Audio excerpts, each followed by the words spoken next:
भावनो जय श्री केदार. आपण आता आलोय बा केदारनाथ मध्ये.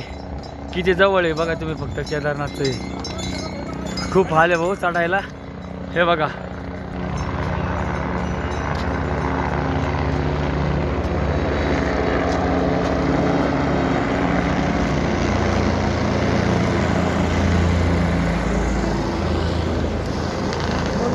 हा माई हा आलो. अय पंजू रुक पाहिजे भाऊ ना. बघ इथं अशी टेंट भेटतात बरं का केदारनाथला. टेंट नका घेऊ, मरणाची थंडी वाजती होतं टेंटमध्ये. आम्ही घेतला होता परत केला भाऊ, कॅन्सल करून दुसरे रूम घेतले. या टेंटमध्ये ना हो का असं केदारनाथला टेंट असतात. पाऊस झाले तर मग पाणी शिरणार ना बघा. असे टेंट असतात बघा. हॅलो हो का महाकालचं मंदिर हो का. बर्फ बघा किती आहे. इतकी थंडी आहे का बस हात पण धुवू शकत नाही. हात जाऊन द्या पण पाणी नाही पिऊ शकत. इतकी थंड. डायरेक्ट बर्फ आहे. पाण्याची बॉटल घेतली का डायरेक्ट बर्फ भेटतोय. सकाळचे वाजलेली 6:30 आणि बघा गर्दी पण आहे ना खूप आहे.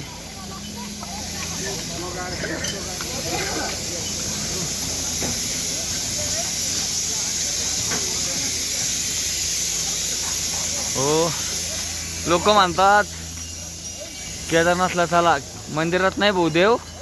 तुम्ही खालून जेवढं चालतात ना तुम्हाला त्याच्यातच देव दिसतो.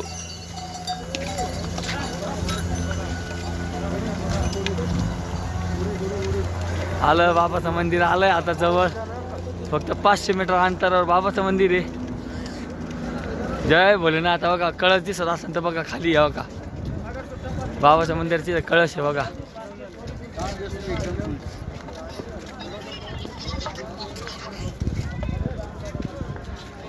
मी प्रयत्न करेन बर्फाचं तिथे जायला दाखवायला.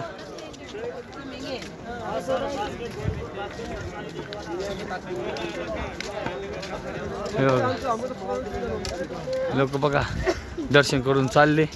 जे काल रात्री आले होते ते. आम्ही काल रात्री खालीच मुक्काम केला भाऊ. हाल होण्यापेक्षा. ते पाणी इथे 100 रुपयाला गरम पाण्याची बकेट आहे. आणि बकेट अशी आहे जसं आपण हौदामधून कसं त्या छोट्या बकेटामध्ये पाणी काढतो तेवढी बकेट देतात तिथं. 30 रुपयाला चहा. मॅगी 100 रुपयाला. काही ठिकाणी 80 रुपयाला. आपल्या तिथं डबल किंमत आहे सर्व गोष्टीत. बघा सगळीकडे बर्फ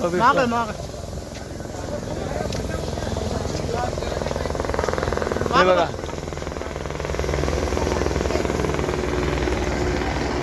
एक मिनिटाला ना हेली येतो बघा. आता लँड होईल तिथं. लँडिंगला पण जागा. हो हात वाकडे झाले सकाळी सकाळी. -4 डिग्री सेल्सिअस तापमान इथं. तुम्ही सांगा कसं राहायचं आता इथं. अरे आपल्या 4 गोधाड्याचे ते एवढं झोपायला तिथं. वजन एवढं गोधाड्याचे झोपायला. गुद मारून मारायला बसलं. तुम्हाला केदारनाथला यायचं असं ना एकच रिक्वेस्ट आहे भाऊ. खेचरवर पण येऊ नका. ते खेचर पडतात. एक तर डोलीमध्ये किंवा हेलीमध्ये या. ते सेफ राहील. पायी तर तुम्हाला येऊ नका. 100मधून फक्त 95% लोक येऊ शकत नाही पायी. आम्ही 5 किलोमीटर नंतर हे केलं. हे बघा मंदिराचा कळस दाखवतो. सकाळी सकाळी दर्शन घ्या भावांनो. जय श्री महाकाल. हे बोल रे जरा. ओके थांब ना. आता माझ्या बहिणीला आहे ना श्वास घेता येत नाही. ती माग आहे म्हणून थांबलोय. जय श्री महाकाल.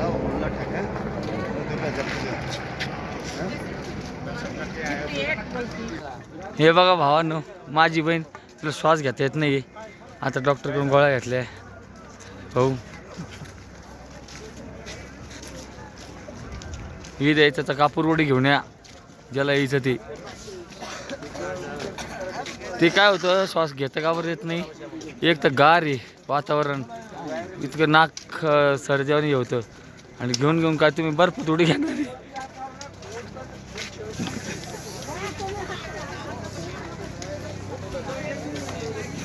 हे बघा आता भावानं तुम्हाला डायरेक्ट मंदिराचं दर्शन हे करतो. परत पुढच्या व्हिडिओत बघू. पुढच्या व्हिडिओमध्ये भेटू आपण अर्ध्या तासाने. जय सियाराम.